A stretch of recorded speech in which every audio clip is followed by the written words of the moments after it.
नमस्कार, मी सेजल पुरवार. या बातमीपत्रात तुम्हा सर्वांचं स्वागत. पुढे आपण बघणार आहोत न्यूज टॉप 9 आणि सुरुवातीला पाहूयात मोठ्या घडामोडी. केंद्र सरकार लोकसभेमध्ये उद्या सार्वजनिक परीक्षा दुरुस्ती विधेयक मांडणार. पेपर फुटीला आळा घालण्यासाठी सरकारचे प्रयत्न. नव्या विधेयकानुसार दोषींना 10 वर्षांपर्यंत कठोर शिक्षेची तरतूद.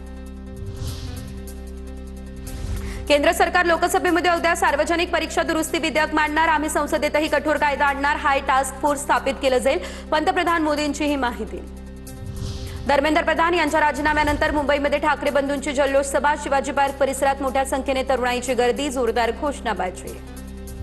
अंधभक्तांविरोधात देशभक्त जिंकले. एका झुरळानं हुकुमशहाला नमवलं. उद्धव ठाकरेंचा सरकारवर निशाणा. तरुणांनी देशाच्या इतिहासातील सुवर्ण पान लिहिलं. ठाकरेंचं हे विधान.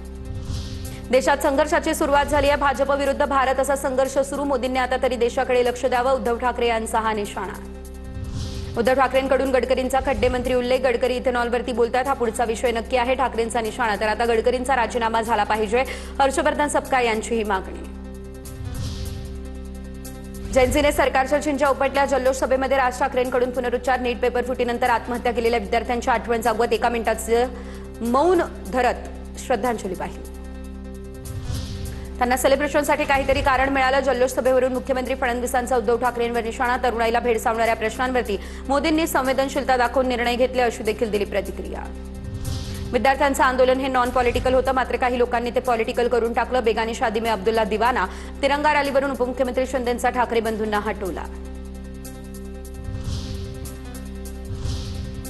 पुढे टॉप 9 मोठ्या राजकीय. मी मुंबईमध्येच आहे, महाराष्ट्रातच आहे. दिल्लीमध्ये जाण्याच्या चर्चा फडणवीसांनी फेटाळून लावल्या. फडणवीस हे केंद्रीय शिक्षण मंत्री होऊ शकतात. मोदींनी याबाबत मन बलवलं. संजय राऊत यांचं हे विधान. मात्र फडणवीसांनंतर राज्याचा मुख्यमंत्री कोण होणार याचा पेच फडणवीसांसमोर. राऊतांचा हा मोठा दावा. मोदींना बदनाम करून पदावरून हटवण्यासाठी गृहमंत्री शहांचे प्रयत्न. संजय राऊतांचा आरोप. अमित शहांना स्वतः पंतप्रधान व्हायचे असाही राऊतांचा दावा. राहुल गांधींचा उदो करतील म्हणून राऊतांना भाषण करू देत नाही. नवनाथ बन यांचा हा टोला. नीटचे पेपर फुटले त्यामुळे 20 विद्यार्थ्यांनी आत्महत्या केली. या प्रकरणी पंतप्रधान मोदींवरती सदोष मनुष्यवधाचा गुन्हा दाखल करा. संजय राऊतांची मागणी. जेएनझी पुढे भाजपच्या आयटी सेलला देखील झुकावं लागलं. राऊतांचा हल्लाबोल. मुख्यमंत्री देवेंद्र फडणवीस हे केंद्रामध्ये मंत्री होऊ शकतात. काँग्रेसचे प्रदेश अध्यक्ष हर्षवर्धन सपकाळ यांचा दावा. अमित शहा हे महाराष्ट्राचे खरे मुख्यमंत्री. केंद्रात कुणाला कोणतं मंत्रिपद द्यायचं हे अमित शहा ठरवतील, असंही केलं वक्तव्य. पंतप्रधानांच्या निवासस्थानामध्ये घातपात घडवण्याचा प्रयत्न होता. राहुल गांधींनी केलेल्या आंदोलनावरून एकनाथ शिंदे यांचा हा गंभीर आरोप. दिल्लीमध्ये राहुल गांधींनी उद्धव ठाकरेंना भेटायला वेळ दिला नाही. आधी दिल्लीतले नेते मातोश्रीवर यायचे, आता ठाकरेंना वेळ दिला नाही. उद्धव ठाकरेंना केजरीवाल यांना भेटायला जावं लागतं. शिंदेच्या शिवसेनेच्या रामदास कदम यांची ही टीका. लाडकी बहीण योजना यशस्वीरित्या पुढे राबवणार. यासह ई-केवायसीची मुदत वाढवण्याचा निर्णय मुख्यमंत्री आणि दोन्ही उपमुख्यमंत्री घेतील. मंत्री आदिती तटकरे यांची माहिती. मुंबईमध्ये उद्या भाजपचा धन्यवाद मोदीजी कार्यक्रम. मंत्री लोढा यांच्या नेतृत्वामध्ये गिरगाव चौपाटीवरती कार्यक्रमाचं आयोजन. विरोधकांच्या टीकेला भाजप आता सडेतोड उत्तर देणार. पुढे टॉप 9 राजकीय अपडेट्स. अभिजित दिपकेंनी कपिल सिब्बल यांची घेतली भेट. जवळपास 25 मिनिट दोघांमध्ये कायदेशीर बाबींवर चर्चा. आंदोलकांवरील दाखल एफआयआर मागे घेण्यासंदर्भात सरकारनं आश्वासन दिलं. यावर देखील भेटीत झाली चर्चा. विरोधी पक्षनेते राहुल गांधींचं केंद्रीय गृहमंत्री अमित शहा यांना पत्र. विद्यार्थी आंदोलनावरील कारवाई संदर्भात जबाबदारी निश्चित करण्याची मागणी. दोषींवर कारवाईची मागणी. आंदोलनकर्त्यांवरती अतिबळाचा वापर, अश्रूधूर आणि पॅलेट गन वापरल्याचा देखील आरोप.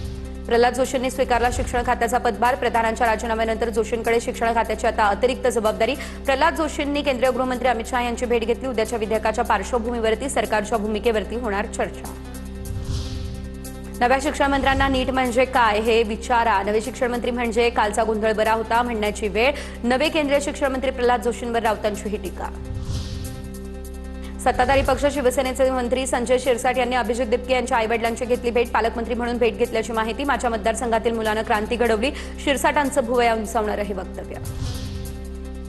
10 दिवसांमध्ये आंदोलक तरुणांवरील गुन्हे मागे घ्या. आमदार रोहित पवार यांची केंद्र सरकारकडे ही मागणी. आंदोलक विद्यार्थ्यांवरती गुन्हे मागे न घेतल्यास महागात पडेल.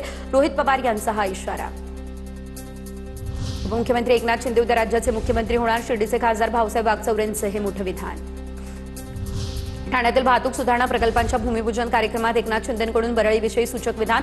सचिन अहिर यांनी शिंदेंना वरळीकडे लक्ष देण्याची विनंती केली. त्यावरती ठाणे बदलते, वरळी देखील बदलायला हवी असं वक्तव्य एकनाथ शिंदे यांनी केलं. उद्धव ठाकरेंच्या वाढदिवसानिमित्त सेना भवन परिसरामध्ये बॅनरबाजी. जायचं आहे तर खुशालचा वाघ मातोश्रीतच बसलाय. शिंदे सेनेला डिवचणारे बॅनर लागले. आणि यानंतर बघूया टॉप 9 मोठ्या घडामोडी। आमदार रोहित पवार यांची उद्या महत्त्वाची पत्रकार परिषद। 22 मार्चला घेण्यात आलेल्या औषध निरीक्षक परीक्षेच्या पेपरफुटी संदर्भात माहिती देणार आमदार रोहित पवार यांचं या संदर्भातलं ट्विट। तरुणांच्या ऐतिहासिक विजयानंतर अभिजित दिपके यांनी व्हिडिओद्वारे सर्वांचे आभार मानले। विद्यार्थ्यांच्या एकत्र येण्यामुळे हा विजय शक्य। तरुणांची शक्ती ही भविष्यात अशीच ठामपणे उभी राहणार, अभिजित दिपके यांनी व्यक्त केला विश्वास। केंद्र सरकारनं विद्यार्थ्यांच्या सर्व मागण्या मान्य केल्या, तरुणांसमोर सरकार झुकलं, हा तरुणांचा मोठा विजय। सीजेपीचे प्रवक्ते सौरव दास यांची ही प्रतिक्रिया। लोकशाहीमध्ये एखादी गोष्ट चुकत असल्यास ती लक्षात आणून देणं अधिकार। जंतर मंतरवरील आंदोलनावरती मंत्री आदिती तटकरे यांचं हे विधान।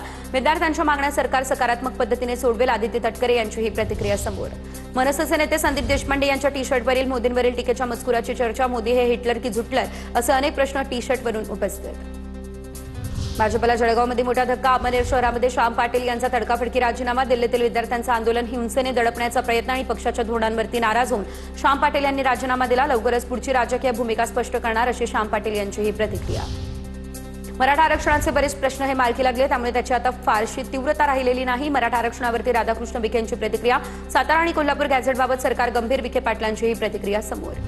पुणे जिल्ह्यातील 61,000 शेतकऱ्यांना कर्जमुक्ती योजनेचा लाभ मिळणार। अद्यापही जिल्ह्यामध्ये 46,000 शेतकऱ्यांची यादी लवकरच प्रसिद्ध केली जाईल, सहकारी विभागाची ही माहिती समोर। नीट परीक्षेच्या निकालानंतर परळीमधील एक विद्यार्थी घरातून बेपत्ता। अपेक्षेपेक्षा कमी गुण मिळाले, त्यामुळे विद्यार्थी नाराज होते, तर कुटुंबियांचा हा आरोप आहे। परळी पोलीस ठाण्यामध्ये मुलगा बेपत्ता असल्याची तक्रार। आदित्य राठोड असं घरातून निघून गेलेल्या बेपत्ता मुलाचं नाव।